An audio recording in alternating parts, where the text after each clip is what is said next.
Okay, so we just drained our tomatillos with our onions and our garlic and our jalapeno in there. And now it's time to go ahead and get the sauce going. So I've got my blender here, and I'm going to place all of my ingredients into the blender. Oops.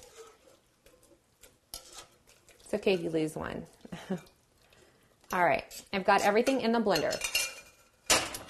And before I blend it, one of the main things you want to do if you ever if you ever blend something that's hot is you want to make sure that there's a vent, because if not, what happens, the pressure builds up in your blender and the top will shoot off as well as all your sauce. So you want to be very careful with blending hot ingredients.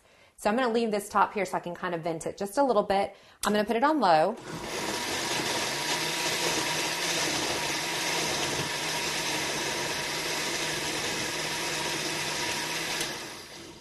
So there's still a little bit of texture left, so now I'm going to put it on high for just a minute here.